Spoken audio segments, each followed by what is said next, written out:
Okay, right. Good afternoon, good evening, good morning, wherever you are in the world, comrades. The welcome to this meeting of Workers' International Network, one of a continuing series of meetings that we have on a Sunday. The meeting today is on the world food crisis. In 2021, levels of hunger surpassed all previous highs by any measure on global scales. 193 million people are food insecure in 53 countries, and the food situation globally is deteriorating. This, of course, has been exacerbated by the war in Ukraine, because Ukraine and Russia together are responsible for a very large amount of the world's wheat exports. But it existed before that war, and global warming has also played a part in reducing crop yields and putting pressure on countries for ever more scarce resources of water, disrupting planting and harvesting. So we have a terrible situation facing humanity, which is what we are going to discuss tonight, particularly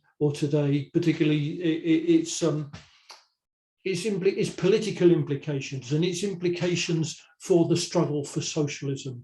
We're very privileged today to have two experts on this matter with us, and without any further ado, I'll introduce David Hemson later, because Sharon Noonan-Gunning, who is a qualified nutritionist and a researcher in food policy, as well as being a socialist activist, she has to leave early. Sharon has to leave early, and so we're going to ask her to share her wisdom with us for a few minutes before you have to go to your next engagement. So over to you, Sharon. Hi, thank you. And thanks ever so much, Ed. And I'm sorry that I can't stay, but I know I know Leslie and others from the 1980s, and Vivian and Roger and Ed. And then then there was obviously all the events around the left in the 1990s. And so I used to work for the militant back in the 1980s. And then since then, once I went out and got a job when I was in my mid-30s, and had to go and without any qualifications, I had to go and find a way of earning money. So I went and trained to be a dietitian. I went and then later on I got a PhD in food policy. So I did that without any A levels and without any masters, and I've done that whilst always maintaining sort of a politics. And within the health world, if many of you are within that, politics isn't really spoken about much. I was told very quickly not to talk politics, so you had to change all your politics to the language of community development, so you didn't really talk politics, and in order to keep a job, and you had to keep redefining your politics. And so very much in the academic world, it becomes one of critical. So you have a critical stand. So I belong to a world movement called Critical Dietetics, which is an international movement of dietitians who organise around land sovereignty, for indigenous rights, around social justice, food justice, income justice, and so on. Although they're not revolutionaries, but they're very much in the language of social justice, which can obviously be critiqued, but that's where I have to situate myself in terms of sort of a critical thinker. And then in terms of activism, then I am still very active. I've just stood for selection. I was just selected in the British Labour Party in my local area to be a councillor in Rotherhithe, but then I was deselected by the bureaucracy in the Labour Party soon after. But the main platform I use in order to sort of build a movement is around the right to food, and it's around the right to food and nutrition. And then because you can't have the right to food unless you have your economic rights and your basic social rights. So the right to food is really any of our human rights can has to sit with others. And for me, it becomes a sort of transitional way of raising demands around collective ownership, around and also around solidarity and the meaning of solidarity. And so where there's been times where the labour movement has stepped backwards, then it's how do we rebuild on the ground? And so for me, a lot of that is through what happened during COVID, where we saw collective care. When a lot of our estates in London, then you had enormous levels of collective care that in the British government put out food parcels that are absolutely inappropriate culturally and nutritionally wise. They were, often inappropriate, I should say. The joke that goes around where I live is what's a 95-year-old woman going to do with a 3-foot leak in a cardboard box, which is what the British government was putting out. It was getting these crazy, it really wasn't appropriate food for people who were living alone, for people who had microwaves, for older people who couldn't cook. So what you found was that beneath the radar, there was a whole network of communities that organised to feed each other. And I would gather that I would guess that happened in every single country. And it was really a sign of collective care within our working class communities, of where people stopped hunger and malnutrition. And there was absolutely no exaggeration in saying that in my own area, then where systems have crashed, this is in London, where social services have crashed before us, as a result of austerity, then going into COVID, there was a huge crisis. And it's no exaggeration to say that that you found people on the streets who were malnourished, who only stayed alive during COVID because they were fed by others. And the more you worked with these people, the more you saw how the systems weren't there to support them. So, and everywhere you go, you hear these stories on council estates of how people supported each other. And so there was a real element of collective care, which for me is the building of solidarity. There's not always a political consciousness around that. So it's how do you politicize a movement? And particularly when you're building a movement around a rights-based approach, which can be obviously critiqued through Marxism, it's how do you build a rights-based approach? And so the rights-based movement, which is led by a left socialist MP, Ian Byrne in the UK, the Right to Food movement, where he's demanding that we have that the UK government enshrines the right to food within UK law. And allied to that is a whole number of social rights as well, economic rights, the opening up of school kitchens. He demands the school kitchens in the UK is important because we have no network of community restaurants. We have no way of feeding people in times of need. And so it really is a postcode lottery of people just, finding ways to feed each other. But within all of our areas, we have schools, and the schools have school kitchens. We can't use our school kitchens because the schools in England have all been privatised. So we have no access to our school kitchens. And so the demand to open the school kitchens, to allow us to use our school kitchens, raises the issue that we should be able to, feed people through the school kitchen network. And it raises it in people's minds that the reason why we can't is because of privatisation, that we do not control our schools, and therefore we cannot feed our people. In New York, they opened up 400 school kitchens over COVID. So they had a program called Get Food, and they fed people in need. So in London, it's the neoliberal politics in the UK is the austerity, the privatisation is felt harshly, through nutrition and through the right to food. And so through the right to food, we're just really trying to, and linking up with Ian Byrne, is to try and build a grassroots movement that raises transitional demands to politicise people around what their rights are, whether it's against privatisation, about why we need to take education, why we need to take nutrition back into public hands. In the UK, most nutrition has been charitised. There are more food banks in the UK than there are McDonald's. You have 28,000 volunteer workers working for Trussell Trust alone, which is one of the big food banks here. And so whereas me as a dietitian, and back in the 1990s, we had lay food and health workers working in our communities who were paid workers, members of trade unions, through austerity, those jobs have gone and they've been replaced by what we call a food voluntariat that has been, that is a network of food volunteers who should be part of a public health nutrition system and be paid and be part of, career progression and so on. And so, in the UK, we've had this whole impacts on there's a broken food system. It's being privatized, it's being charitized at every level. Public health is being, that's gone into public health. Food insecurity is part of public health. COVID exposed all of the fault lines within the public health system, and food insecurity and the hunger that Ed mentioned.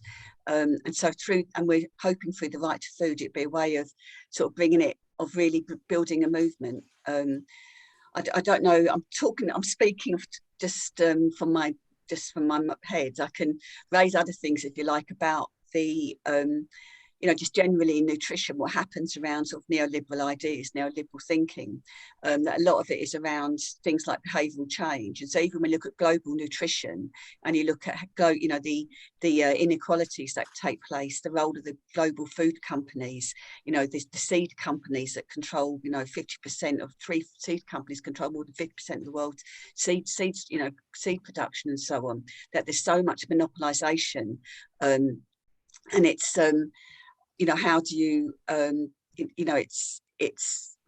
do you break into that as well. And it's particularly where the ideas from the medical world, the health world, is penetrated into the food world as well, and they look at behavioural change even at a systems level. People talk about a food system, they talk about food systems within countries, and where there's been changes over time within nutrition that has gone from, they would say, from people feeding themselves through hunter-gatherers, through to agriculture, through to the ultra processed foods and the era of obesity. I don't use the word obesity. I heavily campaign on the obesity stigma and for a weight neutral approach, but weight is used as a means of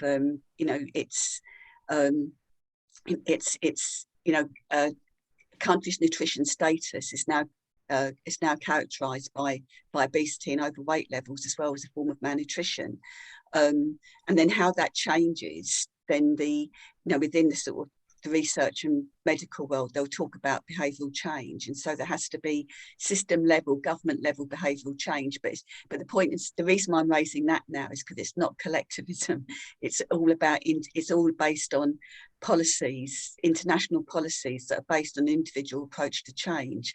So even where you have these huge, changes in how food is produced, the answer to that today isn't about breaking the monopolies, it's about behavioural change, and that's what's really rolled out within the professions, that at a policy level.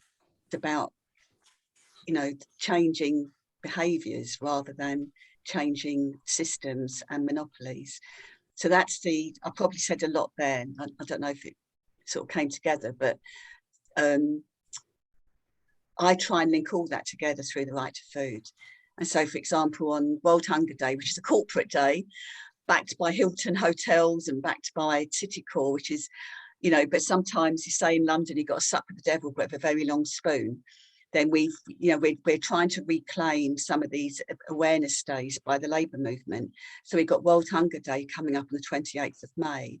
It is a corporate social responsibility event, but it's not really, no one really uses it in the UK. So for the Right to Food London, we're using it, but we're using it as a means to say about the role of corporates within the food system, about monopolies within the food system, about London as a global city and the inequalities in food. And so we're trying to turn it around and claim the day as a day for the labour movement.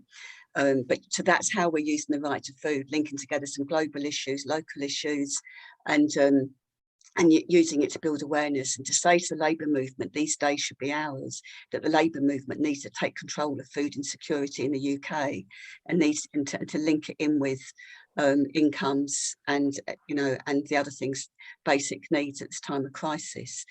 So we do bring the global together with the local and try and make it into a campaigning issue around, for professionals and for workers like myself, as well as for communities. We organise a lot with fans supporting food banks, which is a football supporters.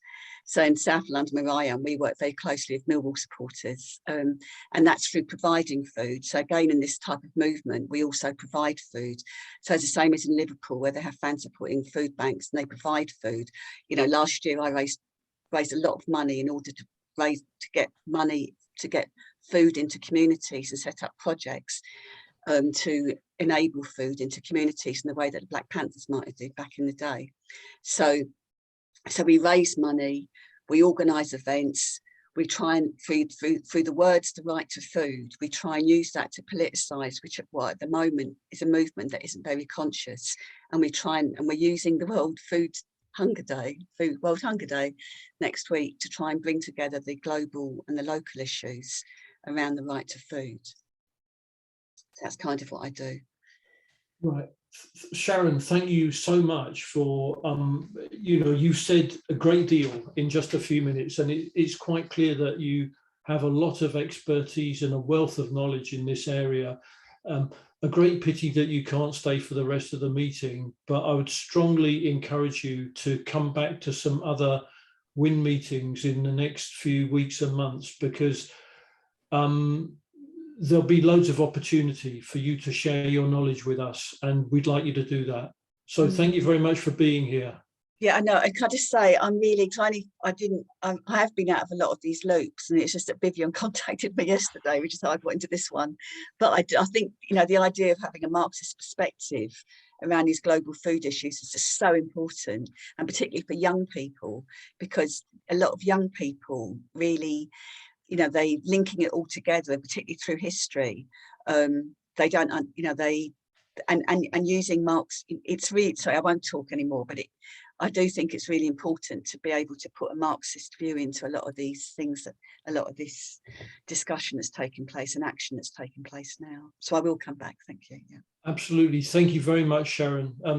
Thanks for being with us. Yeah. Sorry, okay. I've got a meeting at 5. I'm really sorry. And it is about the right to food. So we've got a meeting tomorrow night. Okay, so sorry. Best of luck with your next meeting, and see you soon. Care. See you Bye. soon. Bye. Thank you. And Bye-bye. I'll listen in. I will listen in on the recording to hear David. Thank you. Okay, thank you. Right, now we're moving on to David Hemson. Have we got you with us, David, at the moment? Have we got a connection to you? Yes, yeah, I think if you unmute, yes. Now, David, yes, he's here, and he's I think he's audible as well. David Hemson is a researcher in international water, energy, and agriculture, and he's a member of the editorial board of Workers International Network, of our publication On the Brink. So, David, over to you, please, to continue the. Yeah. Okay, thanks. Thanks, Ed, for the introduction, and thanks, Sharon, for giving some very concrete ideas about struggles around food and how to turn those into transitional demands. Those ideas we could also carry out in many of the other countries in which we're in. I want to look at foods somewhat differently to the introduction, as being invitation rather, to look at the question of inflation, and then to conclude on the question of revolution and the uprisings that we are seeing internationally, and particularly in developing countries, to gain control over food, and therefore to gain control over the state and to remake the state in our own image. So I want to look first of all at the question of why we have such a world crisis right now, the growth of world markets and accelerated production.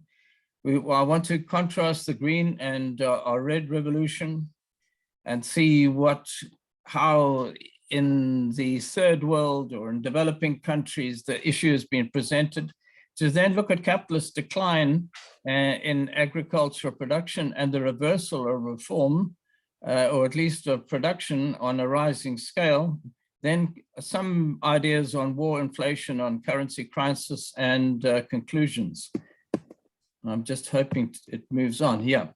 Now, look, there have been quite significant developments in the post-war period in terms of agricultural expansion, but basically it's been more extensive. In other words, more land cultivated. To some extent, the global warming, which Ed pointed to, before we were too aware of it, has lengthened the growing season in mid-latitude countries. There have been an increasing number of workers employed as opposed to peasants, and in other words, more productive exploitation of people to get those results. And then fundamentally, there's an increased use of fertilizer on a very large scale. And of course, as we know, genetic variants and all kinds of ideas with the monopolization of different seeds and so forth.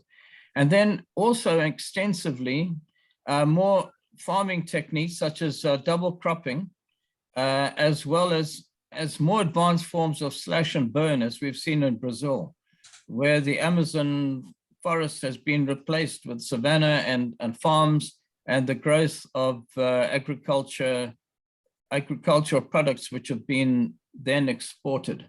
And then most recently, we've seen Russia and Ukraine, which at one time were great grain importing countries. I remember as a boy passing over a bridge in Minnesota and seeing just massive lines of Russian ships coming to take grain from the Midwest. That's now been reversed. So we've seen, those dramatic changes. So let's look at the picture. An amazing rising line of grain production, production in terms of millions or billions of tons, and then of calories available per capita. In other words, production was rising, and if it was shared, it would have made a most marvelously healthy, society. And then the question of supply. If you look at the rising line, I'll explain why it's rising. I think we've dealt with the amount of calories per capita. In other words, capitalist production agriculture has actually been quite extensive, but as I've mentioned, rather than the application of science, although that has been there, it's mainly the extension and the widening of land use. But then the supply diversity, very static, apart from most recently. In other words, great dependence on a few grain exporting countries. And just to touch on why we've had this rise, I've mentioned the extensive developments. We've had monoculture as we've never seen before. I'll deal with that in relation to agriculture. We've seen extensive irrigation to bring dry land into production, synthetic fertilizer on an intensive scale, which has brought rapid results in some ways, but at a short-term cost. It's destroying the soil. And now that production has peaked, although that line that you see upwards, it seems to be still upwards, actually is starting to decline. Consumption is now surpassing production as the demand is rising. The stocks of stored grain have been falling relative to each year's use. And eventually we've seen declining supply as with war, leading to a so-called free market price, leading to some form of price competition, but actually rising prices and then starvation of the poor. I don't know if any of you have ever done capitalist economics 101, but the grain markets are always personified as the most perfect example of supply and demand. Now we're finding it's actually not quite the case.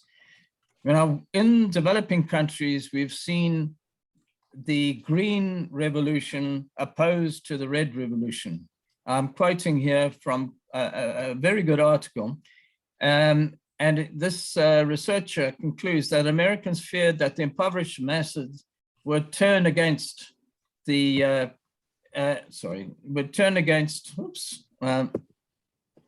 I'm trying to see my own text here,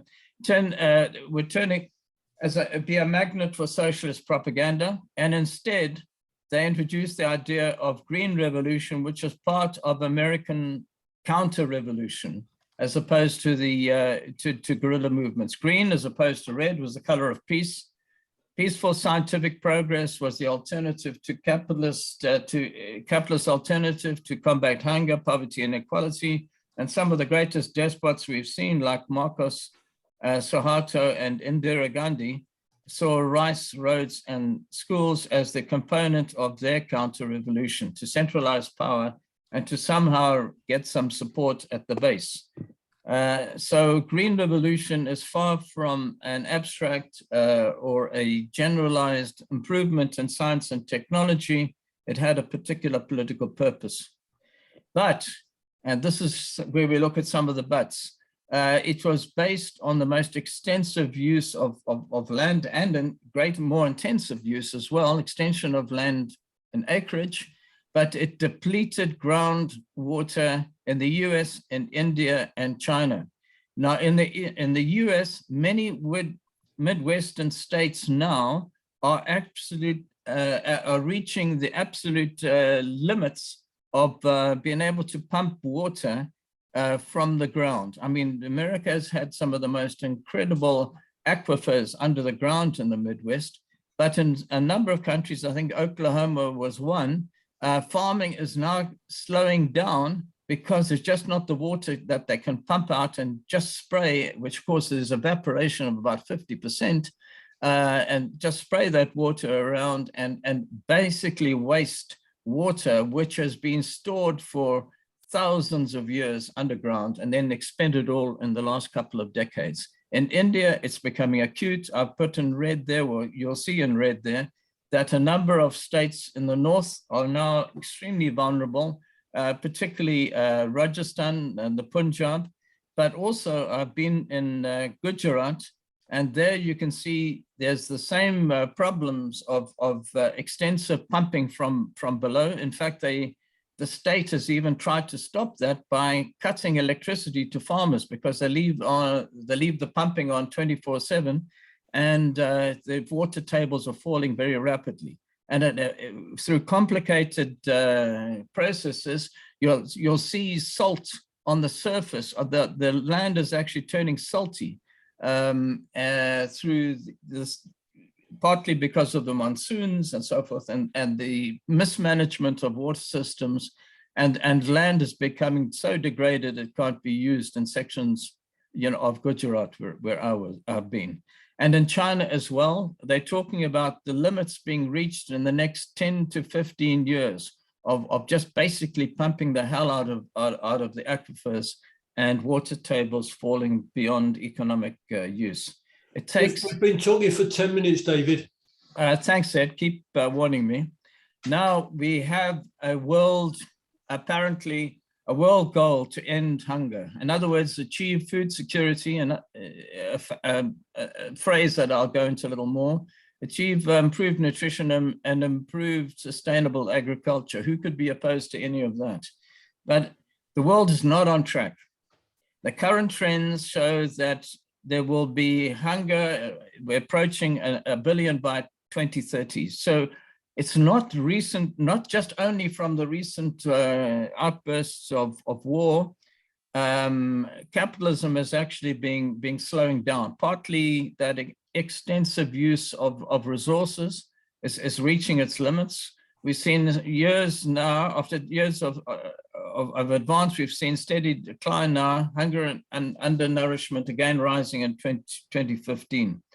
And estimates show the greater hunger and acute hunger, largely due, the acute part of it is largely due to man-made conflicts, to climate change, and to economic downturns. If I could mention, in North Africa, there have been 3 years of drought, unprecedented in history, the same in Madagascar. And those who are flying over the area say that it's just brown. You cannot see any green over North Africa. And the pandemic added to that.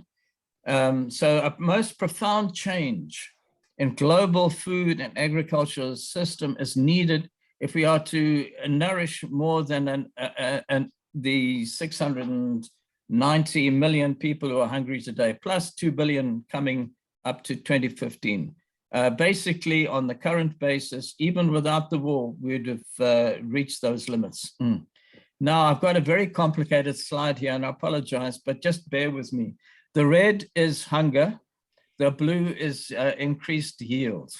Now, just if you can look to the left, go 3 in from the left, and you'll see Ethiopia. It's managed, this is until the war, it's managed a yield increase, and it's also decreased hunger. But then look across to Nigeria, and look for the deepest red bar, and that is an increase of hunger without much increase in yield, and in fact, a decrease in yield. So in other words, just extensive agriculture in progress. If you look at Malawi, it's amazing results even under a current basis and through a most hardworking peasantry. I've never seen people go out there and work from about 4 o'clock in the morning to avoid the heat and work on their fields. So there's a marvelous peasant tradition there, and they've done something. But I want to also look at some of the countries, and I'm looking for it in terms of the red bar, where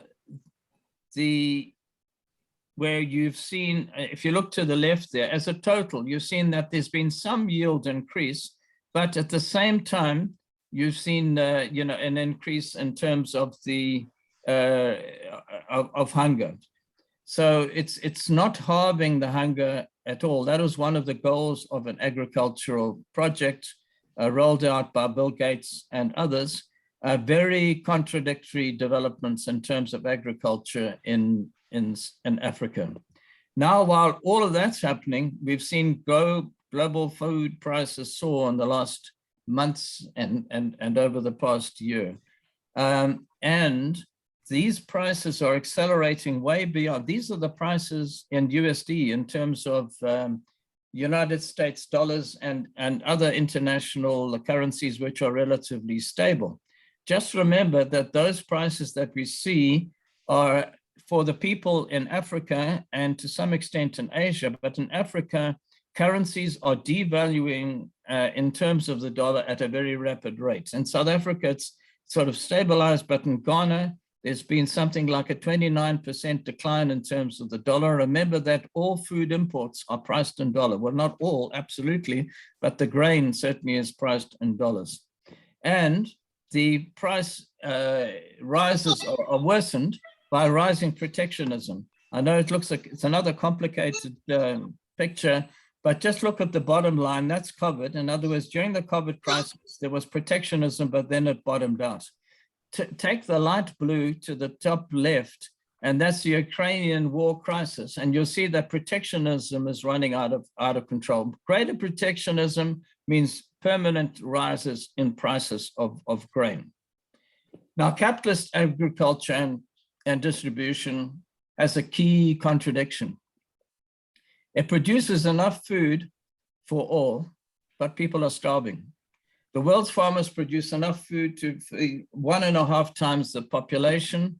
Despite this excess, food exists, food hunger exists and is growing. And I'll look at the details. I'll just quickly go over some of the points. Most are reading from the left.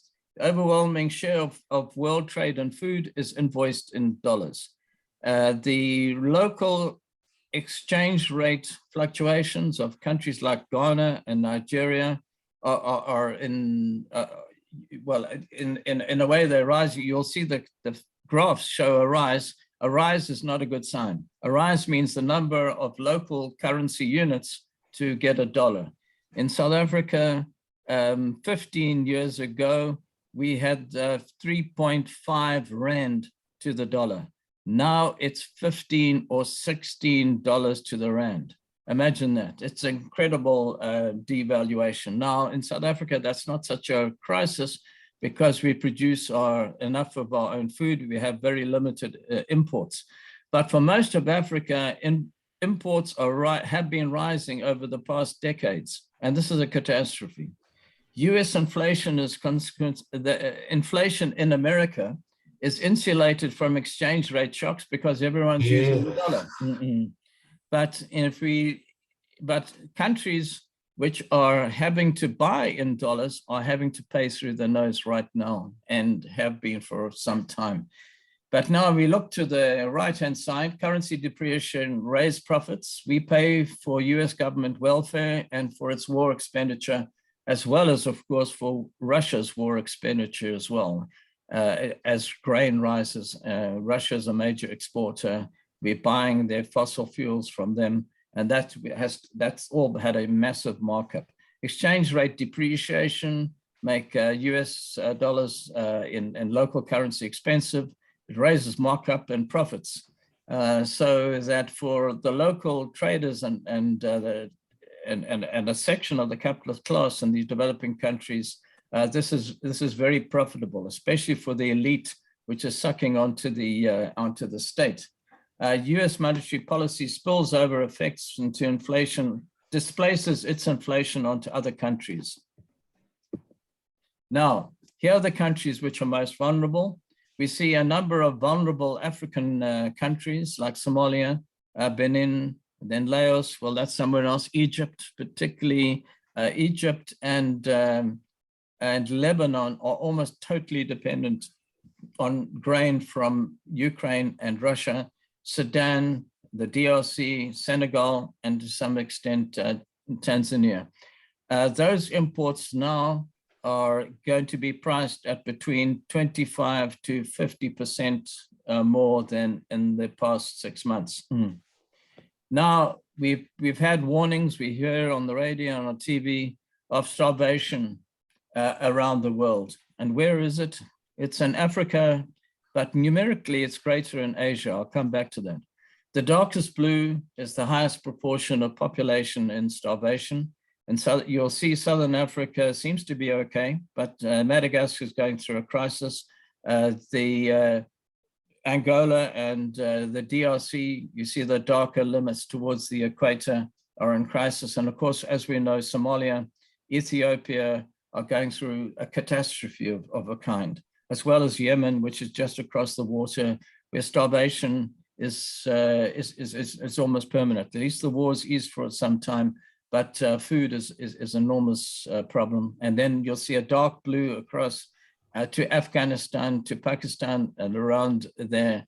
We've signed, these are proportions of countries in which there are either 25 to 50%. The dark blue is over 50% of the population is living in starvation. Now, the numbers are also important. Africa as a whole has food shortages. Food shortages is something a little bit different from starvation. The numbers fluctuate. You'll see that Africa is the highest area, highest numbers per area, and the Middle East and Asia, follow on. But it's really— You've had 20 minutes, David. Thanks, Ed. Now the question, you see 48% mentioned in the introduction or the invitation, to this discussion. Now I've tracked that down. I heard it on the radio, on the BBC. I checked it out to see what UNICEF doesn't always present its case very, very carefully. But anyway, what they've said is that, and this is from surveys, 48% of children worldwide, 6 months to 24 months old, are malnourished. Now the stunting means a child doesn't grow to a normal, to an average height. Now just remember that when the colonialists arrived in Africa, they found rich societies. They found people, everyone was well fed. The pictures you see of Zulu people are truly magnificent. It wasn't just an indulgence of those people and the idea of a noble savage. That's how people were. They were living on milk and on grain, but the whole grain. And that was actually a very, very healthy diet. And people who've come from Europe, where you had all kinds of questions of diet and so forth, which Marx raised, and the pollution of food, actually were not in such great shape. Now, so the wasting is a short-term process, the stunting a long-term process. Wasting in children is associated with the risk of death if not treated properly. and stunting is the low height for age. Now, the countries in which the stunting is most prevalent is India with 46.6 million children, Nigeria with something like 14 million, and Pakistan with 11 million. And that is, truly pathetic with the level of production of food internationally to see children unable to grow to their stature.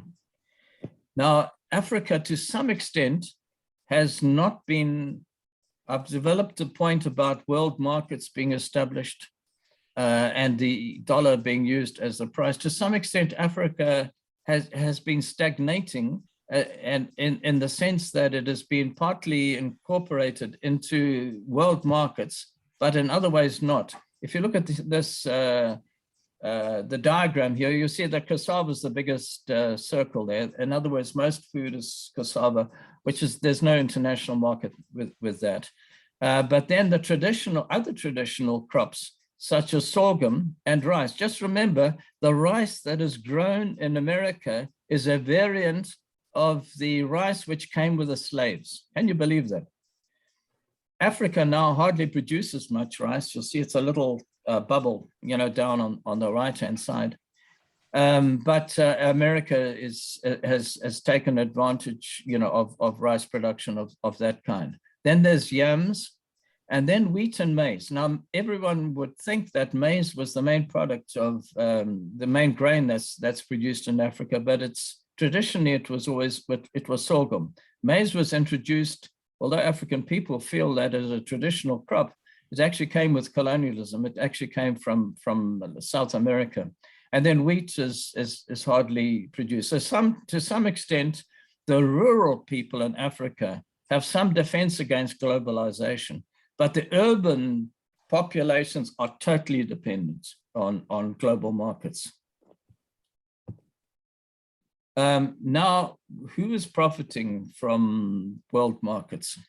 Sharon mentioned the companies. These are the companies profiting, from misery, trying to establish monopolies in their seeds and in every other way. There's Cargill, ADM, Bayer, John Deere. Well, that's the tractors. CNH Industrial, based in Britain. Other DuPont, Nutrien, and right down to BASF, which also had something to do with tape recorders and other technologies, but all involved, and making truly good profits from the development of global markets in grain and in food. And then, of course, we all know about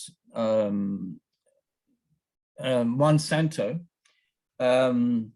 but what we see here is that they're struggling to establish monopolies in seeds and pesticides. Well, those are usually derivatives from fossil fuels, and of course and fertilizer as well. And this is a frontal attack on biodiversity.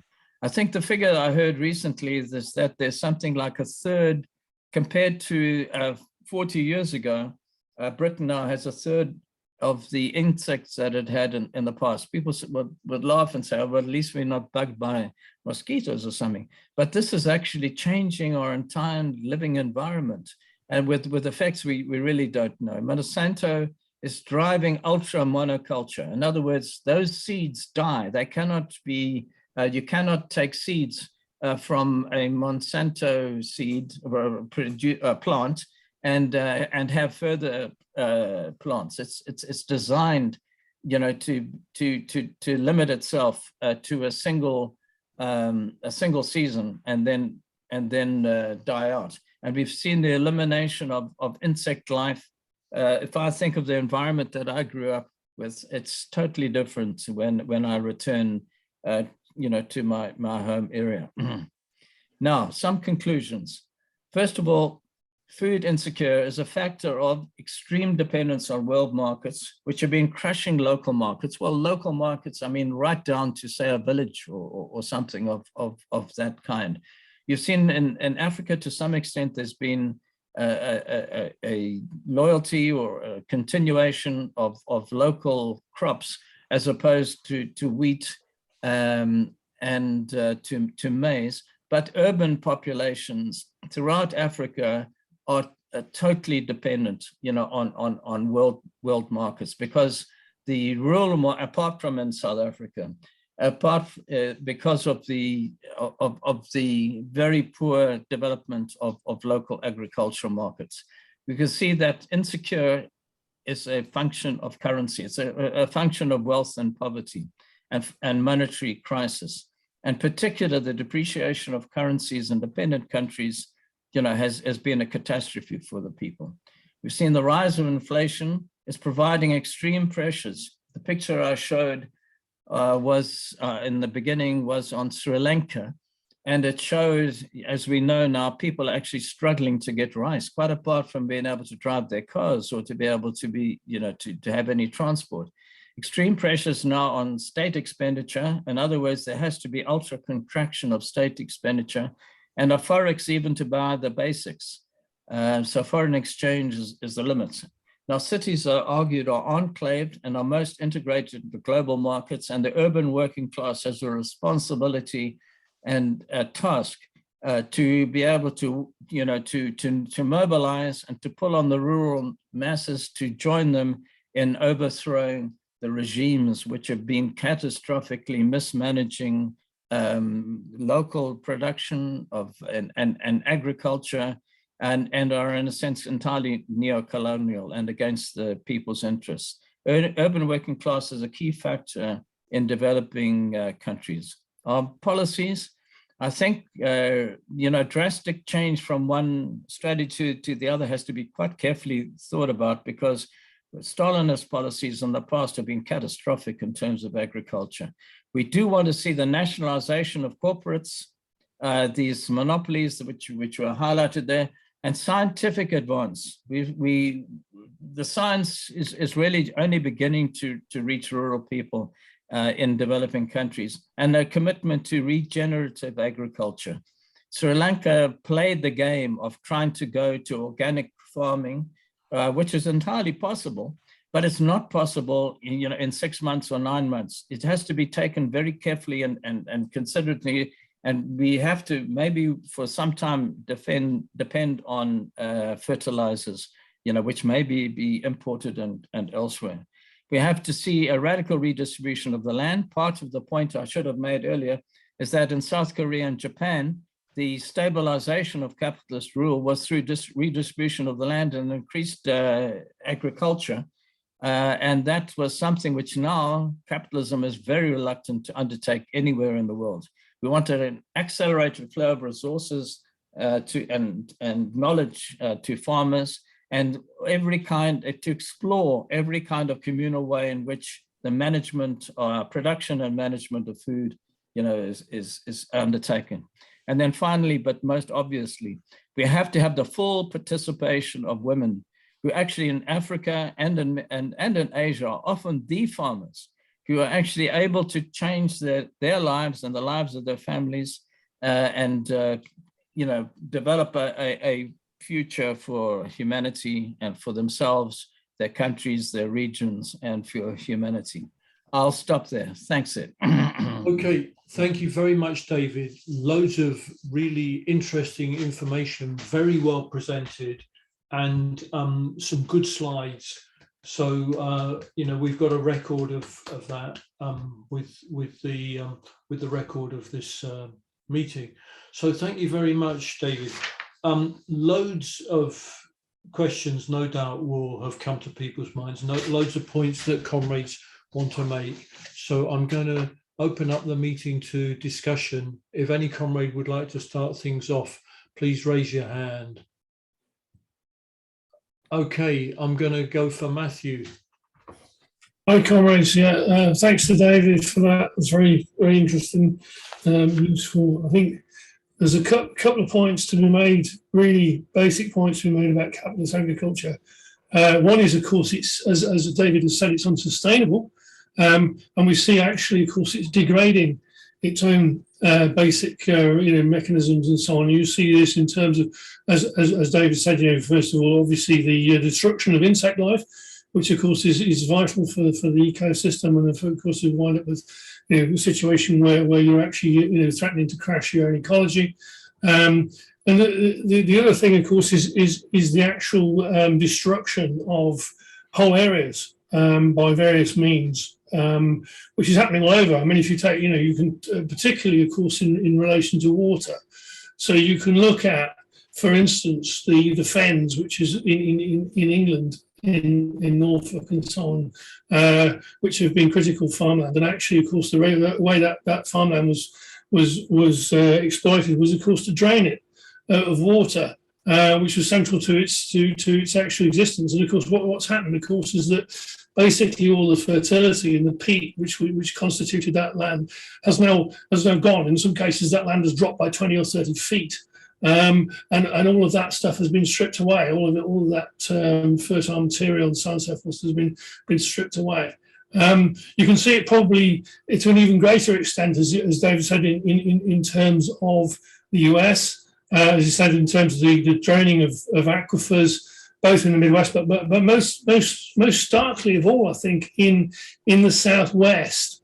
I mean, if you look at, a town like Phoenix in Arizona at one point had the salt because all of the Southwest, effectively in the US, is only actually a few decades old. Actually, this is a surprising thing, of course, is that most of this land actually was settled certainly by white people in not much more than a century ago, and in that time, a town like Phoenix had the Salt River running through it. Now it has no river, and land has dropped by many feet, and the water table even more so, just because they keep pumping the stuff out. It's much more actually worse. In California, because California is now the most productive part, agriculturally, the most productive part of the US, and the draining of water, of course, is most severe under conditions, of course, where essentially that area has been settled, as I say, relatively recently, and now it's been worked on. One, the effect of climate change, and two, the effect of cyclical drought.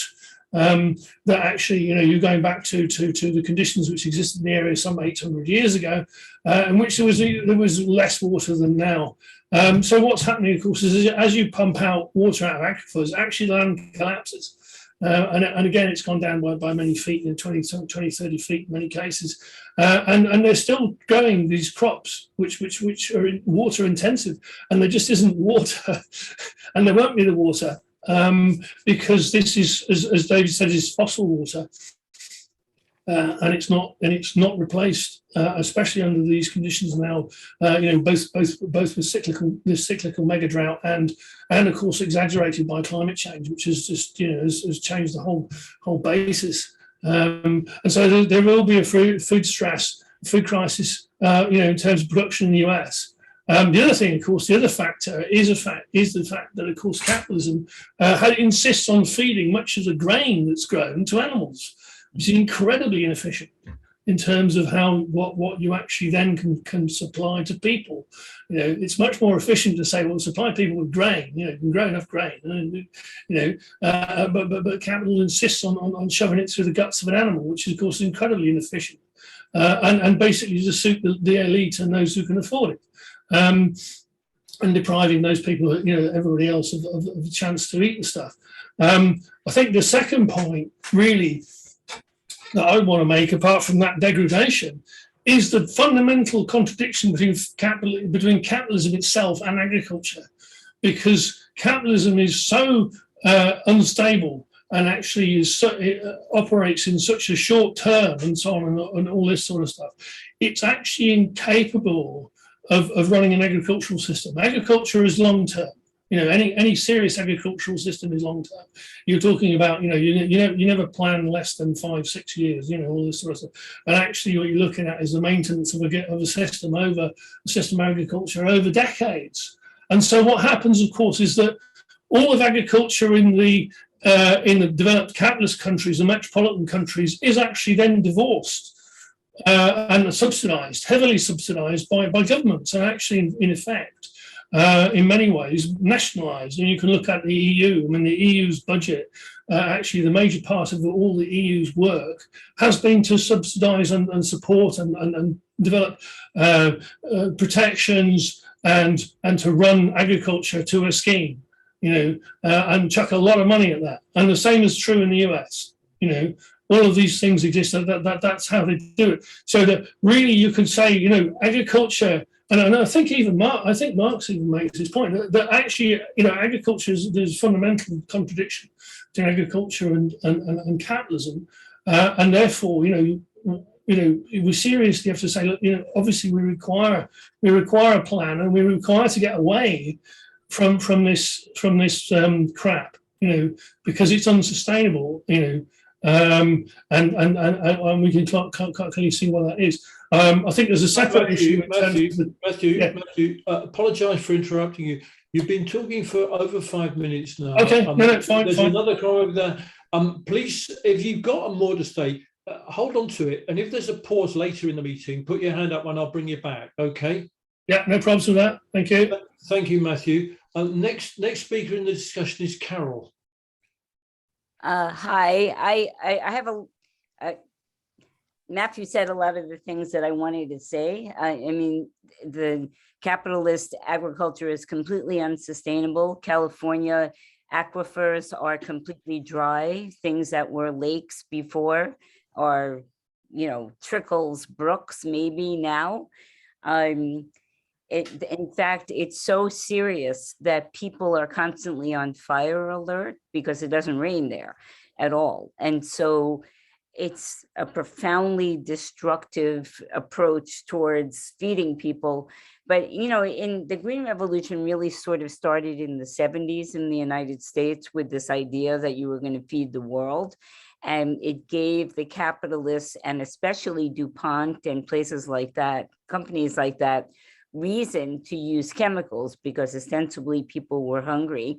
And this was the way to grow more food. But in fact, we've seen the results of this Green Revolution. So it didn't even begin necessarily just in response to the Red Revolution, which would have been, I'm hoping that we will have an uprising.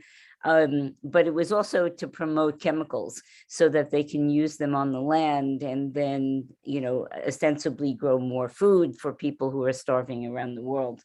The thing about capitalism feeding grain to animals, which is not even what animals are supposed to be eating, but they're burning down the forests in the Amazon.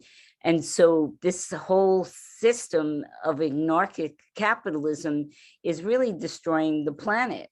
And rather than letting cows eat and just, it's industrialized farming. So the industrialized farming is about making more money. And so it's ruining the habitats of animals and of the ecosystem instead of just having, cows sort of reproduce in the way that they do. The industrialized farming produces very, very sickly, unhealthy cows that people are eating, and people are getting sick on top of that. The thing about COVID in the United States, the way that Sharon, I think her name was, described what was going on in London was similar to what was going on. I live in the Bronx, which is one of the poorest boroughs in New York. And people were basically doing the job of the government here. They were figuring out how to get food from delis, maybe small supermarkets, to get to people who were in need, and then fundraising to pay those people to feed the other people. And the state had completely abdicated its responsibility.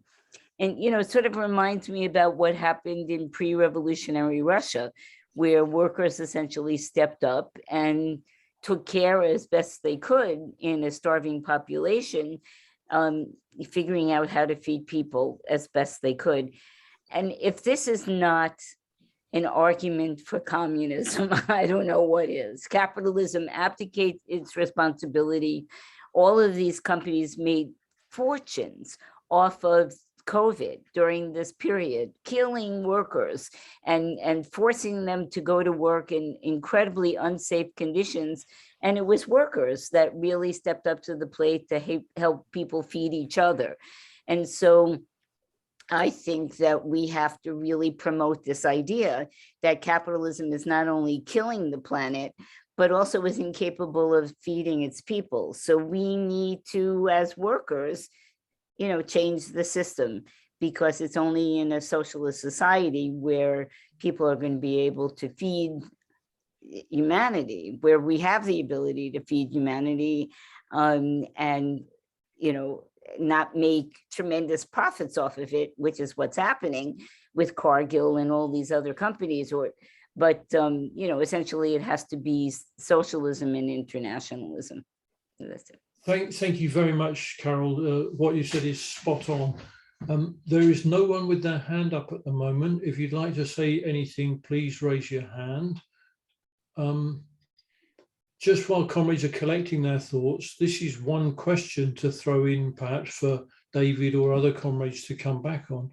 In the introduction, I think David talked about the redistribution of land, but the Russian Revolution is very rich in this debate about whether land should go to individual peasants or whether it should be cultivated collectively. And I wonder how that debate sits in the development of socialism in today's world. So, particularly in terms of developing sufficient food supply. Leslie, you've got your hand up, so please come in. Yeah, thanks to both contributions. I just want to go back to Sharon's contribution, because being involved in health campaigns, we've very much seen that the policy has been, as Sharon says, very much about kind of blaming the person, blaming the individual, and about so-called changing behaviour. And it's even put in terms of lifestyle choice. Well, if you're poor, you don't have a great deal of control over your lifestyle choices. If you're poor and rely on food banks or stretching your budget to fill a family, then quite often you're just eating food that'll keep the kids going and keep you going, and it's not necessarily being able to afford the healthy food. And I've sat in hospital board meetings where some people are actually quite physically challenged themselves, sit there and talk about women making lifestyle choices. And I think the point that Sharon made about the weight, for instance, being very much weaponized, this is also being used as an excuse in other fields to deny people healthcare, but against women and pregnant women, instead of the emphasis being on what can we do about the poverty, then it's looked at that the problems of obese women having problems in pregnancy, for instance, or fertility, they're looked at askance, as if they're the cause of the problem. And we've actually seen an increase in maternal and infant mortality in the UK, and including in terms of children under 1. In Liverpool, it might be very small numbers, but nevertheless, it's still significant, because obviously under normal circumstances, you'd expect progress, but as so many other things under capitalism, things are going back.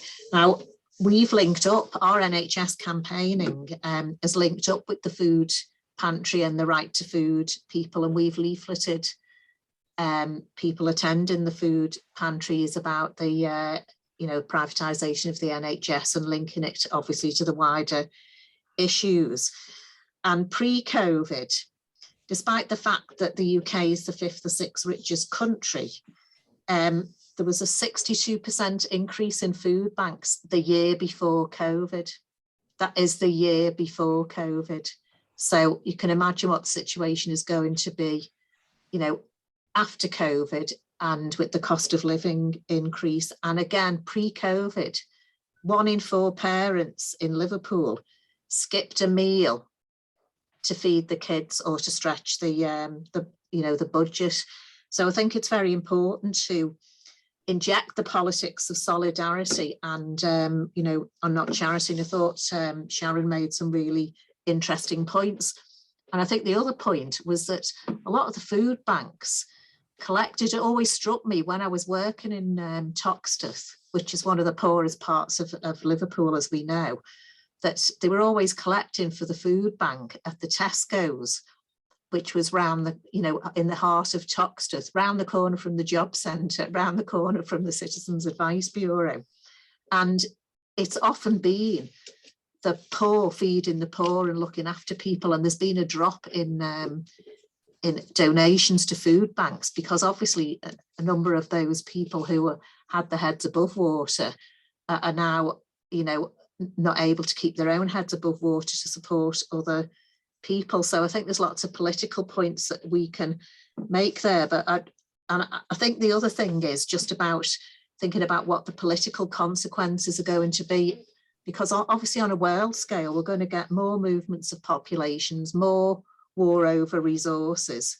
The current war has, got the problems were there before, but catastrophic in terms, apparently, Brazil, 85% of its fertilizers are imported. And, Russia and Ukraine were big exporters of fertilizer. So, all of this is going to play out. But I think it's a question of how it does play out. Will it cause problems? So, for instance, in Peru, the sort of more leftish government, have had demonstrations and strikes against them. So I'd like to hear comments from David or other people about some of the political consequences for some of the various countries. Thanks. Thanks very much, Leslie. Any other comrades want to come into the discussion? Any brief points you want to make, questions, ideas that have come to you while people are talking, while comrades are making their points? Okay, Matthew, please come back in. Sorry, guys. I think this is Leslie's correct. The problem we're facing now in food terms. Obviously, besides the sort of general long-term issues, capitalist agriculture and so on, is we're now facing an emergency in that. And this is directly attributable to imperialism, the US imperialism in particular. Obviously, first of all, the fact that the US has cut off Afghanistan and is effectively starving the country, by removing its foreign currency reserves, stealing them, and essentially trying to cut the country off from importing food. Of course, this is not being said. That in fact, this is essentially an effort to starve 40 odd million people deliberately. The other thing, of course, is the war, the war on Russia, and the problem being, of course, is that Russia is the world's largest wheat exporter. As David has said, in terms of the dependence, particularly of Africa, Middle East, and so on, and other countries on that, the export of Russia and Ukraine, which of course is the world's 5th largest exporter. Plus, of course, as comrades have said, the production of fertilizer is actually dependent on both inputs from Russia and Belarus, particularly, and energy. Current means of production of fertilizer is largely from gas, and of course, Russia is also the world's largest gas exporter. So, as we've seen here, that they shut down the gas-based fertilizer plants in this country with various effects. like a lack of CO2, which is a byproduct. But really what we're seeing now is a situation in which, we're going to see this sort of huge emergency in terms, I mean, if you look in terms of this country, people's ability to both heat, light and feed themselves over the next year. And this really does come to, we're going to have to take build a mass movement and take some very, very drastic action in order to keep people alive. A whole section of the population, we're going to have to start really working on the basis of saying, we're going to take things and use them and sod you, because our lives and the lives of the working class are more important than your bloody property relations. And that is the point we're getting to. This is a big political question.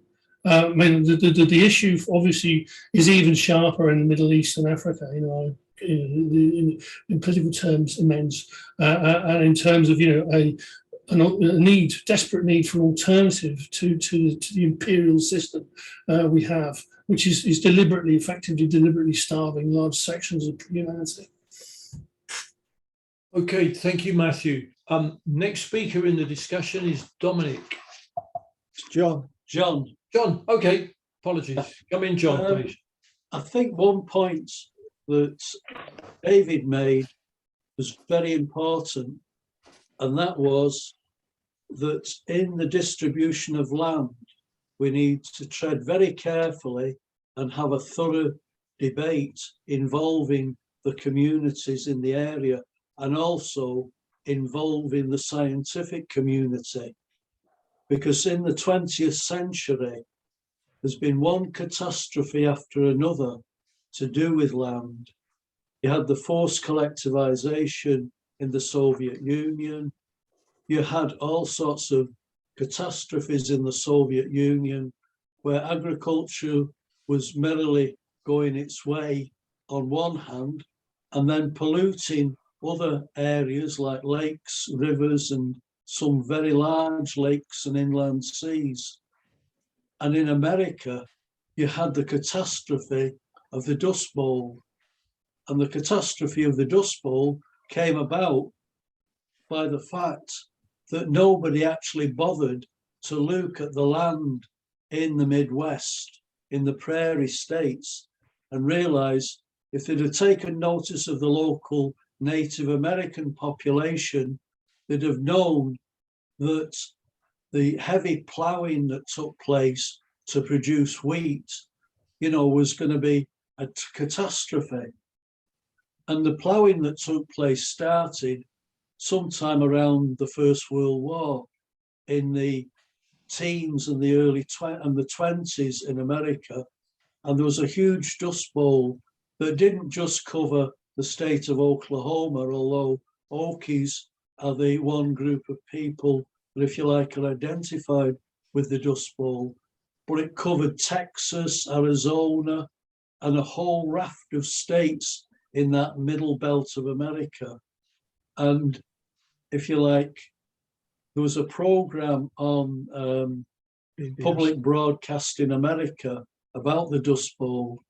And it was several programs long. I don't know, it might have been as many as 10, but it went into the whole effects of the Dust Bowl. And the Dust Bowl didn't just last for a year. It lasted for 4 or 5 years and, had a devastating effect on communities.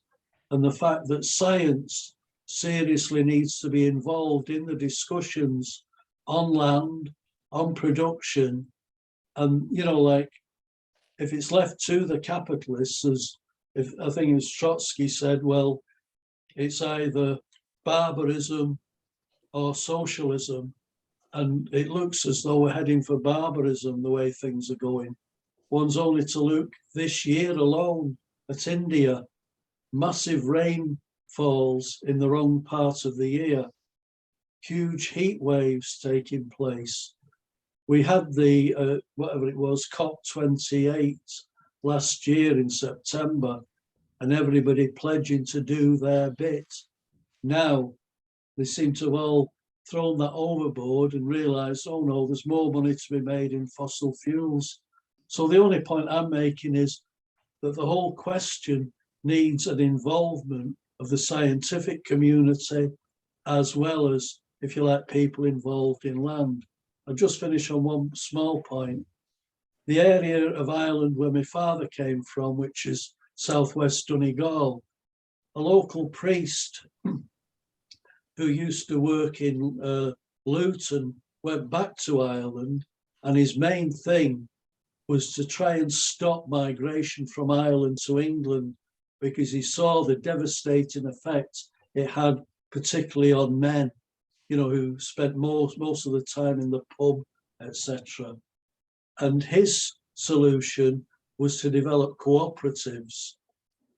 Now, in this part of the world, there was a salmon river, and he put forward a policy of making the salmon river into a cooperative.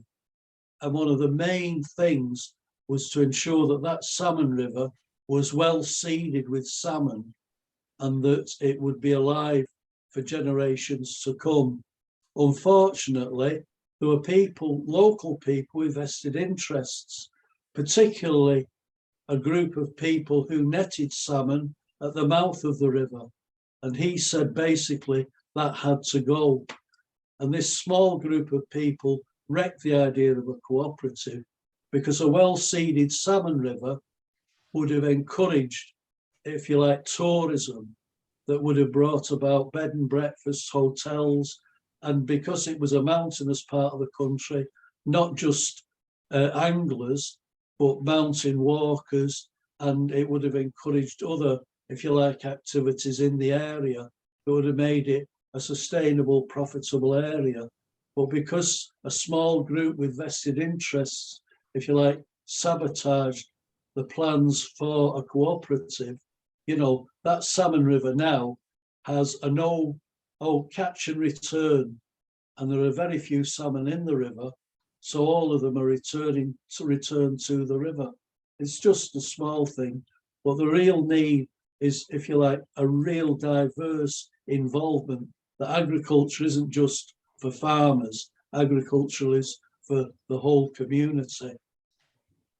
Okay, thanks very much. The next contribution is from Aman. Please come in, Aman.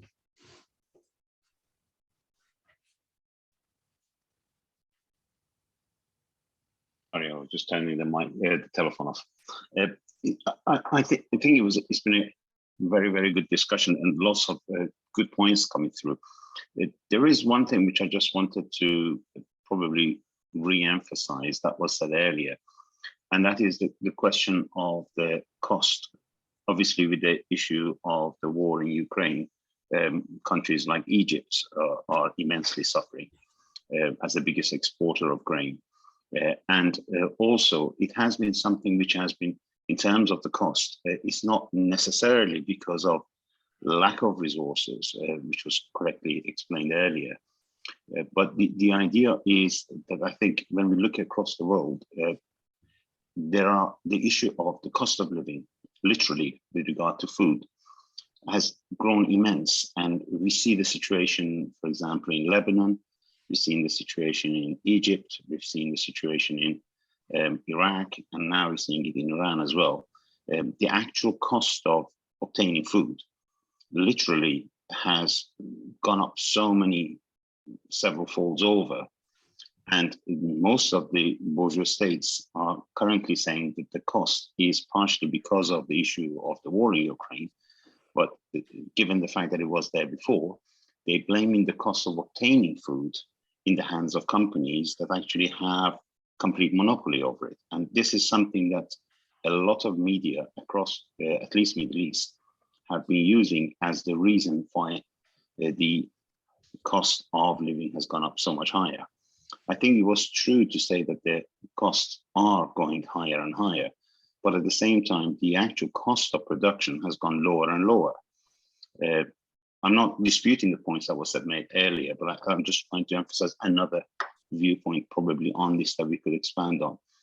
And that is currently the actual amount of food that is available and it goes to waste. Food burning, throwing wheat or flour into the seas, etc., to maintain the cost that is already there and ensure of the profits, to a large extent has meant that literally we're talking about malnutrition being one of the main causes on parts of the world, and in other parts where there is availability of food.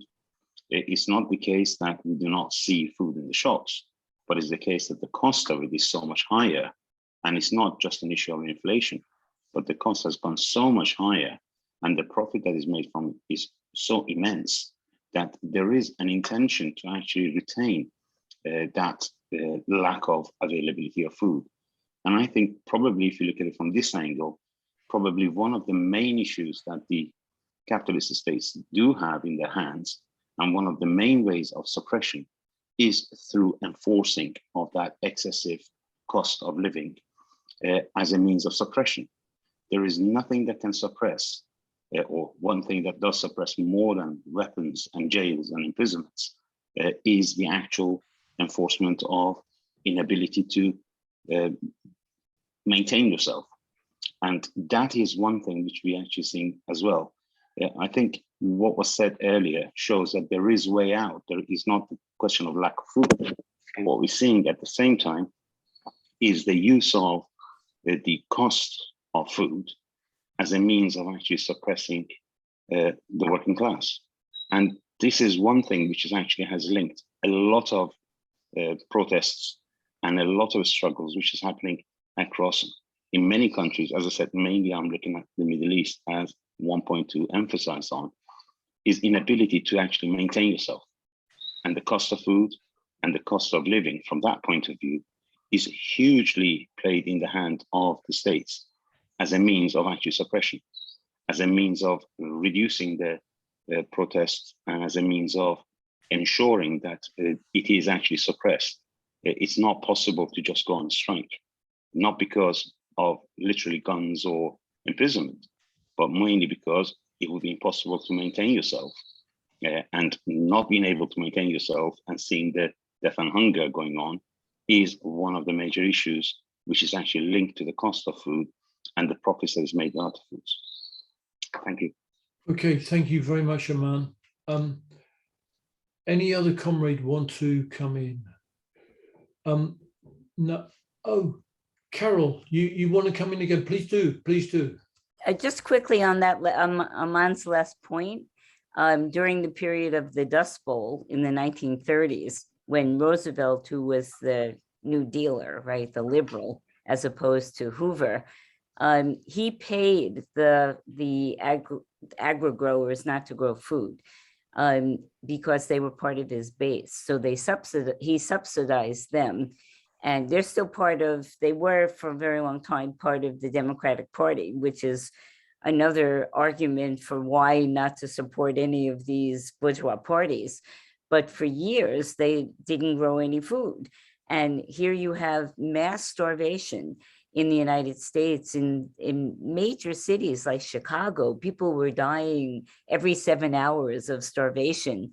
And to this day, those same agri-growers are still they're represented in government. Essentially, a lot of them are the representatives, and they continue to pay themselves to not grow food in order to keep the prices up. And so, I mean, all of this is reason to talk about socialism, and that, we have to, sort of catalog everything that the capitalists have done and are continuing to do to start. The fact that the United States government is stealing the money of the Afghanis and giving that money to the 9/11 people who were killed. While millions of people are starving in Afghanistan. I mean, the outrageousness of it is just more than it's possible to even express. And so any organization that wants to mobilize really has to talk about, how capitalism essentially is starving people. And I think Aman is right, like if you you can strike, but if you're starving and you're worried about your kids starving, then it's going to be a real, blow to, against the workers to keep them, in place so that they don't fight because they're afraid of their kids, starving to death. And so I mean, it's just something we've talked about all, and there's more, but we have to really talk about the nature of socialism and how capitalism is leaning the planet and the billions of people on the planet to destruction. And the only solution here is socialism. And that's it. Thank you. Thanks very much, Carol. I'm going to go back to the Byrne brothers. Yeah, it's Dominic. It's just a few questions that are running through my mind. The first one is that there's a supposedly massive food shortage, but are farmers still being paid not to grow food? That was the policy in the European Union and in America. Is that still holding? I'm not sure. I've never heard anybody saying it's actually changed, because the thing that always sticks in my mind is the words of Henry Ford. And I think it applies to any business, any capitalist enterprise. And that was, we're not in business to make cars, we're in business to make money. And I think that's the thread that runs through the whole question of this situation, of global warming, of the destruction of the environment, and so on. I mean, it's like there's now a threat of a monkey virus that they don't know what's happening with it. I know it's off the subject to an extent, but it touches on it. It was never investigated. It's been there in Africa for years, but there was no profits to be made in Africa by solving it. Now it's in the West. There has to be profits made for it.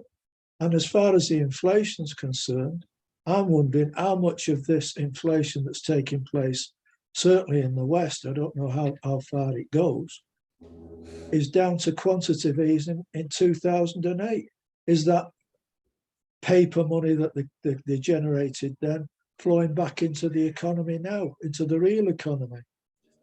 And those are just a few points. But there's all this that prices are going up because of supply and demand, but supply and demand is controlled by capitalism.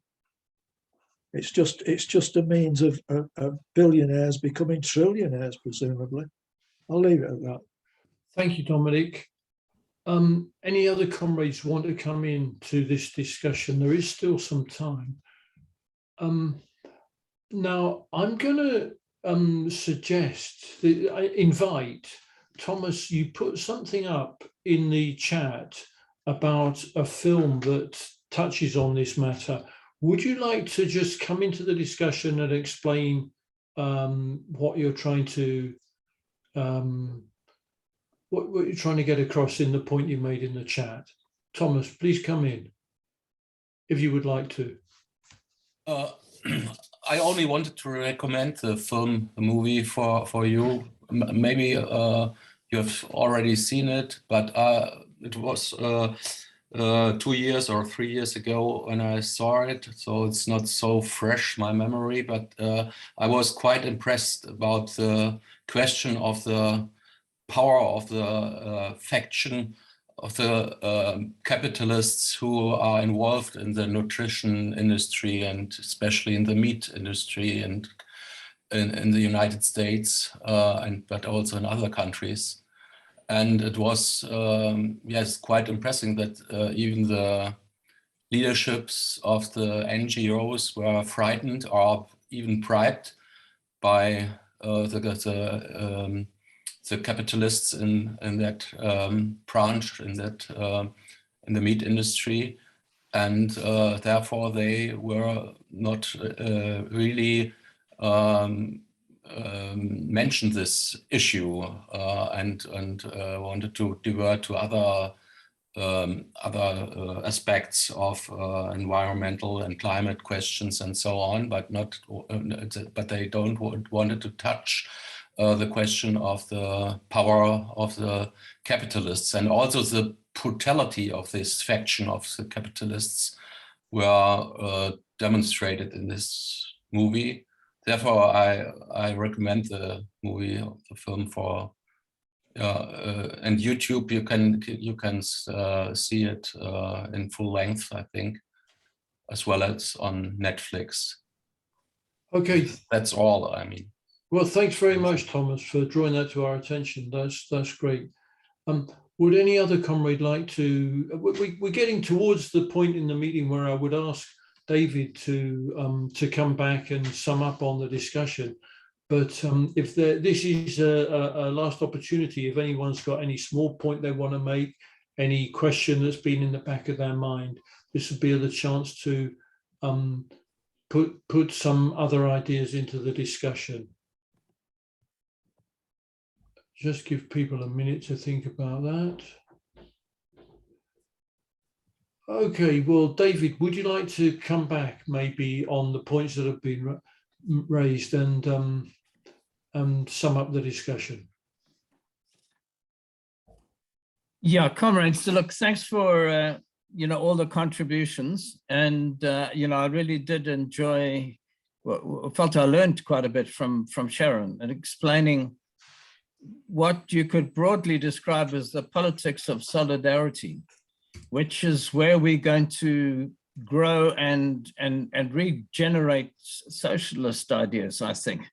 I mean, it is fundamental to humanity that there should be some form of distribution to other people, whether they are in desperate need and dying, or just because you have more and they have less. I mean, there's an impulse there. For instance, even in this place where I'm living right now, it's hardly, it's not a capitalist center. In fact, it's the center of the cotton industry before it all went bust in America. So it's quite the opposite. It's capitalist architecture or archaeology rather. There are food centers, and there's elementary solidarity among people. I think we need to restate this, because sometimes we just feel it's a war of all against all, and that's not quite the case. The other day, I don't know who they is, but we were given a plastic bag and told to fill it up with food and to put it on the post box. I looked down the street, everyone did it. So this is hardly a socialist place, but there is a feeling that right now there's terrible oppression and terrible conditions for poor people, and that ordinary people want to do something. It's just what that something is. We want to take it one step beyond and further. And I think Sharon spelled out some of the ways in which that politics of solidarity at a local level and at a national level, can be reinforced. In South Africa, that politics is leading towards what we see as abashlali. Those are the people who are living in shack communities, trying to grow their own food, sharing food, other people sharing with them. It's marvelous at a time of a ravenous capitalism and an equally ravenous national bourgeois, the politicians, who are just stealing and looting in an unprecedented manner. And we have to reestablish, what is, in a sense, human nature, that we are social and political animals, and that we do feel for each other as animals feel for each other. So, I think that politics is a way to go, and we've got to spell out how that can be developed. I want to just touch on your point, maybe, Ed, how do we see redistribution? As a number of comrades have said, I express myself a little cautiously, because I don't think that there's a blueprint that we can just throw into the policy machine and actually just, enforce and rule by diktat and say, look, we are going the collectivization route or not. One of the most marvelous people in the Southern African resistance, Ruth First, wrote to me and Martin Lagassic, asking that question about, should we go towards collective farms in Mozambique, or should we encourage kind of cooperative agriculture at the base? And I think in the end, she started arguing for cooperative agriculture at the base. Now, I can see with hindsight that actually it was devastatingly wrong to do what the Frelimo bureaucracy did, which was to develop massive agricultural combines and farms. Why? People have to be displaced. You have to kick people off the land and turn them in overnight from having some basis of making some food for themselves on the land, turn them into workers in ramshackly farms, collective farms, which work and then don't work, and pay and then don't pay. One of the things which is burnt into my mind, I used to live, I was taught at university in Dar es Salaam, and I took a route north to see the old slaving centers, Bagamoyo. And on the way there in one of the buses that people use, I just saw burnt out trees of plantations after plantations burnt out.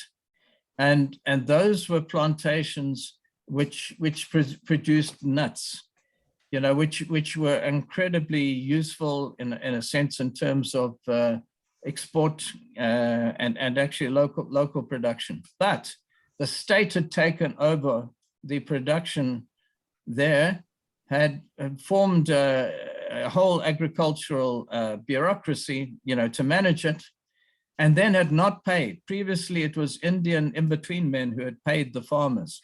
They'd got something from their labor. Now the state wasn't paying them at all.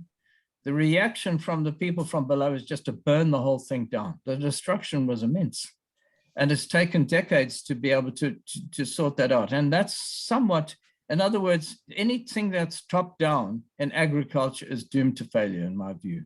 I mean, I think that maybe you've seen it in America, that large-scale farming has seemed to be a world's answer to grain production.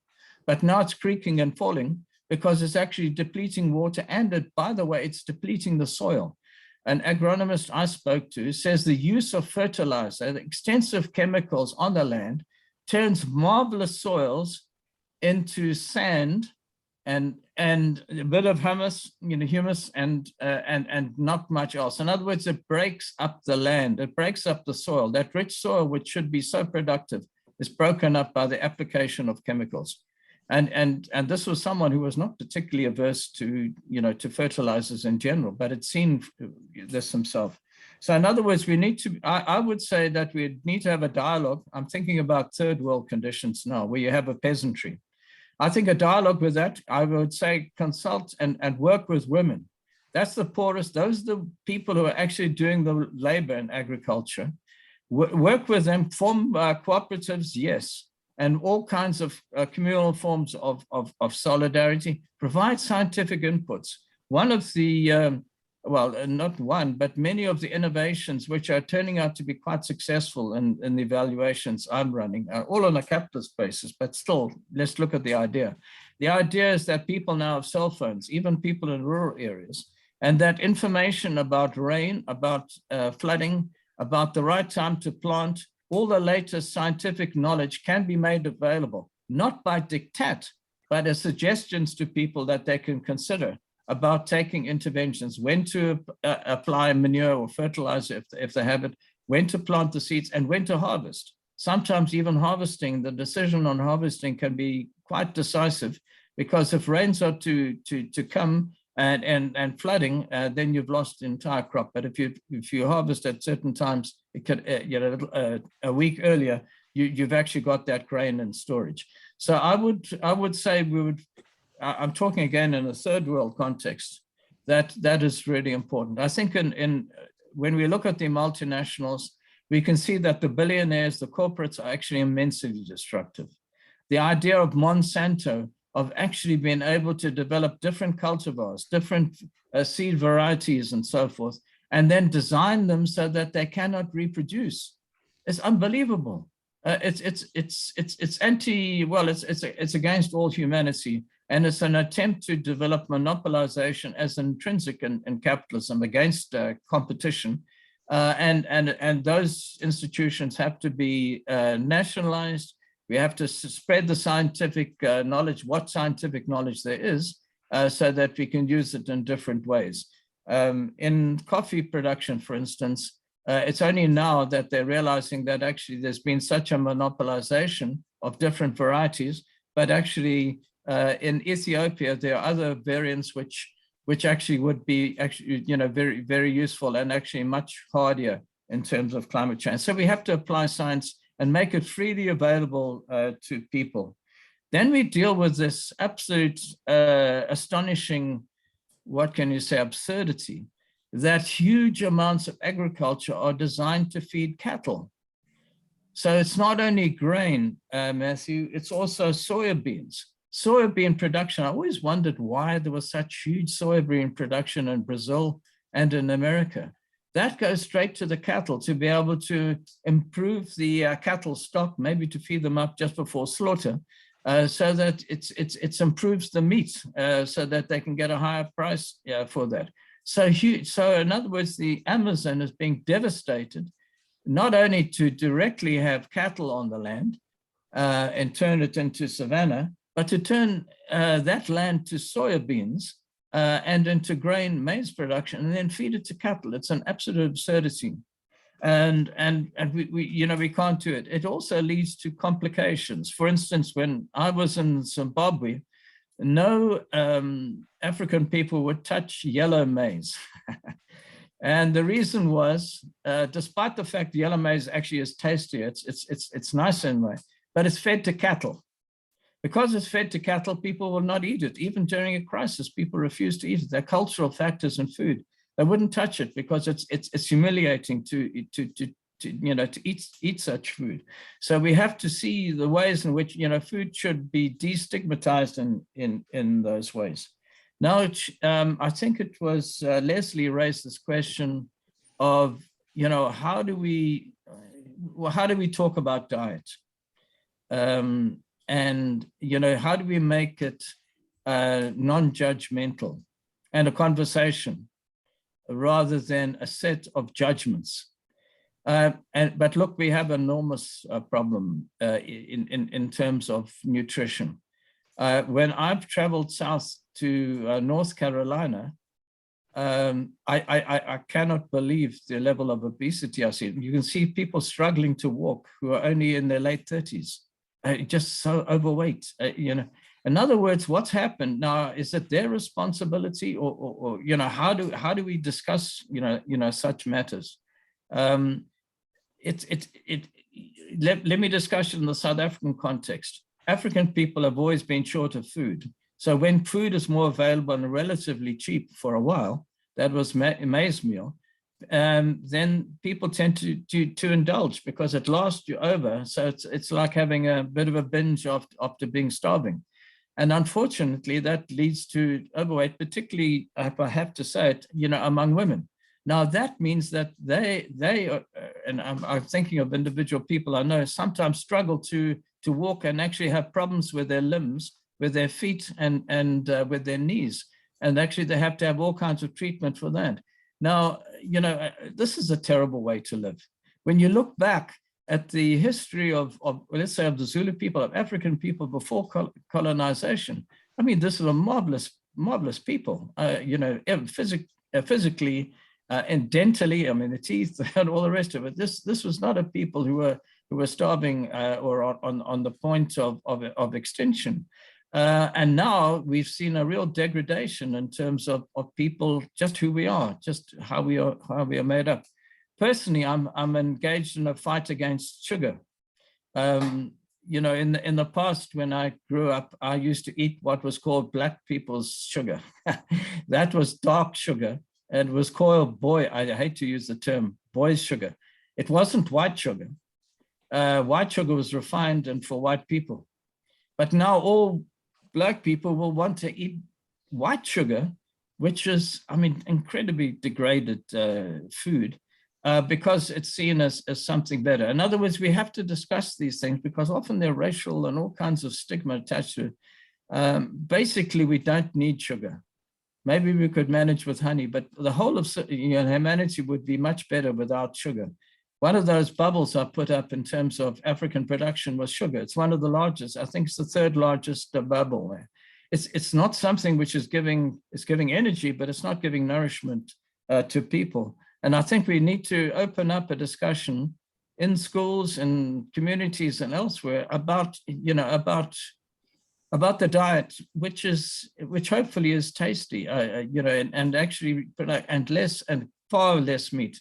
If we move into a society where everybody is now focusing on meat again. Just remember the extraordinary lengths to which capitalism is going with soybeans, with maize and so forth, to be able to put that meat on our plate. And I think it's not that we will want to become vegetarian, but surely we have to say, well, look, we're going to cut back on that, because actually it's not good for ourselves, and it's not good for society, and it's certainly not good for the environment as well. I suppose the last point I want to make is what do we make of this politics of food? We see that the cost of living is in a sense bearing on everybody, but in somewhat different intensity. I can see that in the shops around me now, they used to offer 2 bags of chips for $6. Now they've halved the size of the bags. Inflation comes by stealth. And now, you get, and they sell them one by one individually for $5. So in other words, the inflation is tremendous, but they hoped you didn't notice it. So capitalism is very clever in trying to hide, its redistribution to itself.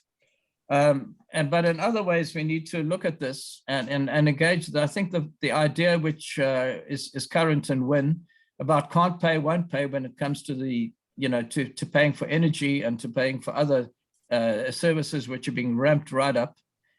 We need to raise that.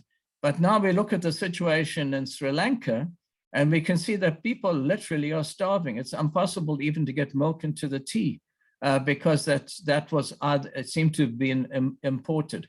And we have to see how we mobilize in the working class, particularly in the urban centers, and that's where we are, and see how we can build up alliances among workers, solidarity among workers, and alliances with peasants, because peasants actually are the producers of food. But in my view, in Africa particularly, you'll find that much of that food is not available in urban areas. It's imported from the West. It's imported rather. So wheat particularly, there's no production of wheat and of any scale in Africa, but everyone lives on bread. I mean, everyone in the cities lives on bread. So that's something which is totally dependent on the dollar and paying in the dollar and so forth. And it's increasing the pressure, as Amana said. The cost of living is bearing on people. But now we have to really put the responsibility back on the state. We do not control the state. Colonialism has built this kind of dependency. We do not want to see American farms flourish to be able to feed Africa. That's not what we want. Africa should be able to feed itself. Our people in each continent and so we want international trade, but we do not want that kind of absurd dependency, which is now forcing people against the wall, with rising prices. But the responsibility is on capitalism, but more specifically on national bourgeois in Sri Lanka, in South Africa, in Ghana, in Nigeria, and elsewhere. They've made and kept alive these relations of dependence. We want to see international solidarity among working people, not solidarity with capitalism and with world markets. We need the markets, yes. We want to exchange, but it has to be fair exchange through workers' revolution internationally to be able to reassign values and to be able to get food to the people. Final point I'd make is I made a point that even today, even with the world crisis, and even with the sense that prices are going through the roof, humanity is producing 1.5 times the amount of grain which is needed by the people. If we gave everybody generously the grain that they needed and divided it out, we'd have to store away half the food. Can you imagine that? And yet people are starving to death. Capitalist distribution, not redistribution, capitalist distribution is ensuring inequality. Our national bourgeois in each state are ensuring and keeping up that inequality. In South Africa, we have greater inequality than under apartheid. It's unbelievable, but it's true. Because a section of the elite is now, a section of the Black population is now locked into and cemented into the elite, and is carrying out neoliberal programs which are actually putting the burden right on the working class and the rural poor. So I think we need further debate and discussion. I'm particularly interested how we relate the politics of the data, the politics of what's happening, and relate it back to working people and build what Sharon introduced in the beginning, the politics of solidarity. So we fight on all fronts, against the system which is oppressing and exploiting us. Thank you. Thank you very much, David. I think you've done a great job there in leading this discussion, and well done also to all the comrades who made some really thoughtful and informative contributions. There's a few minutes left. I'm going to hand over to Roger, who is going to talk about next week's meeting. Yes, well, first of all, comrades, I'd like to thank Sharon and David and everybody who contributed.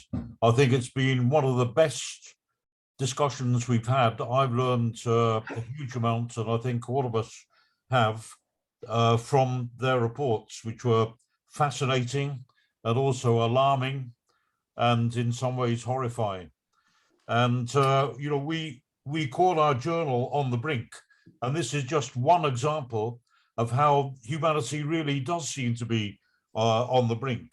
It's one aspect, only one aspect of the multiple crises facing humanity now. There's a crisis of food, there's a crisis of energy, there's a crisis of health with the pandemics, there's a crisis of water, there's a crisis of housing, there's a crisis of production in the sense of the recession and slumps that capitalism is going into. There's, of course, overwhelmingly, there's the general crisis of the environment. So, I mean, without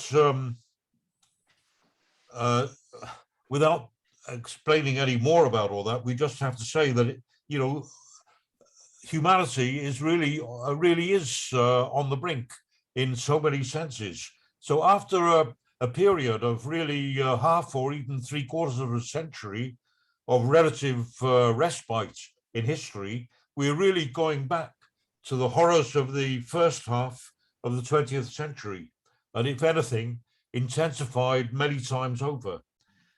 So in this situation, it really is true. The quote from Rosa Luxemburg, which has already been used, socialism or barbarism, it really is a fact. It's socialism or barbarism, socialism even or annihilation. And at our WIN meetings, we focus on two aspects of this. On the one side, the crisis of capitalism, one aspect of which we've studied very thoroughly and in great detail today. And on the other side, also the potential for revolution. And we have to always remind ourselves, because the capitalist media are continually diverting attention from it or suppressing information about it, but there really is a worldwide uprising taking place, and that has been uninterrupted despite all of the horrors of the recent period. Humanity is kind of boiling over with the because of the agonies they're suffering from all of these crises. And that brings me, therefore, to the next meeting next week.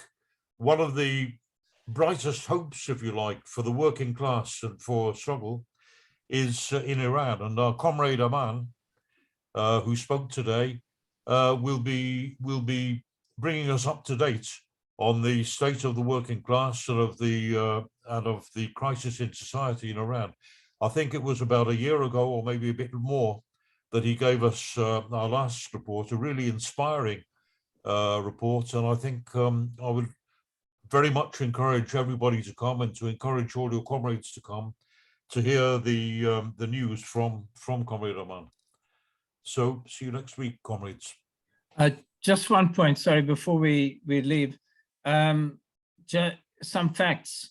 In Belarus, they've now extended the death penalty more widely to include even levels of insult to the president and to any activity in pursuit of what they call an extremist organization. An extremist organization is the Radio and Electrical Workers Union, which has been declared.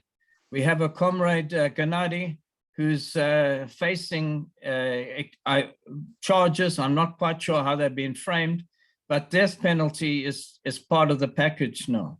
Railway workers who have resisted the regime and have taken action to impede the war effort in Belarus, have been kneecapped. Some have been shot in other ways. I don't know all the details, but we urgently need a campaign, in solidarity with the comrades. We have it going, but I do think we need to step it up, and we need to have a day of action, and specifically in support of the Belarusian trade unions and Russian trade unions who are now being detained. Can I say, encouragingly, South African unions have taken action and have marched on the Russian embassy last Friday in support of Russian and Belarusian anti-war resistors. And that's really notching up, it gives me some pride to see that our trade unions in South Africa are able to do that. Let's see what we can do. I think we should. I'll put up something on the Facebook and so forth, about this. And I hope that we'll be able to, step up the solidarity, work with others, and establish a day of action and get our comrades released from KGB cells. Thank you. Thank you very much, David. Thank you, Roger and David, for those last two closing statements. Thanks, everybody, for your participation in the meeting. If I don't see you at a different meeting between now and next Sunday, I'm looking forward to seeing you all next Sunday. Thanks, comrades. Bye.